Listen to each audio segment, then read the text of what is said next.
Jom jamak sikit. Kalau sebut pasal sugar dessert, memang tak lain tak bukan Yumido lah tempatnya. Ha? Yumido? Dekat mana ni? Yumido ni ada dekat Keluang dengan Batu Pahat tau. Tapi hari ni Akak Jamal pergi dekat Batu Pahat. So macam-macam lah, kek, roti, pastry yang Akak Jamal beli. Niat di hati nak jamak sikit je. Tapi bila dah masuk Yumido ni memang tak boleh tahan weh, ramai mata. Betul tu, sebab semua dekat sini memang freshly bake. Panas-panas keluar dari oven. Memang semuanya nampak perfect untuk sesi menjamah adik-adik jamah. So Akak Jamal try kek Magnum coklat mini. Korang bayangkan kek coklat tu disalut dengan coklat cair gaya Magnum. Memang sedap lah weh. Dia punya coklat tu rasa rich, creamy, lepas tu adiktif. Yang ni pun sedap juga tau, mango premium cheese.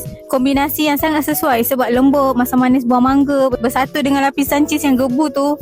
Macam hotel 5 bintang punya dessert. Yang ni favourite Akak Jamal, Japanese cheese tart. Memang power weh. Korang kena rasa sebab crust dia rangup and then inti cheese dia macam masing-masing lemak macam tu. Memang Akak Jamal repeat banyak kali dah. Yang ni first time adik jamah try. Dan dia unik tau. BBQ steel bau. Tekstur dia rangup dekat luar, lepas tu berinti dekat dalam. Inti dia memang berasa smoky, manis, lembut dan juicy. Memang lain dari yang lain. Yang ni pun Akak Jamal first time try. Croissant kunafa coklat. Rasa kunafa dia tu crispy and then dia punya croissant lembut je. Sebagai yang penggemar coklat, ini yang wajib korang try tau. Danish chocolate roll. Flaky dekat luar, coklat penuh dekat dalam. Memang sesuai untuk buat minum petang. So korang jangan lupa bawa family, kawan-kawan korang, suami, partner datang dekat Yumido, cawangan berdekatan korang sebab Adik dah kat jamah approve.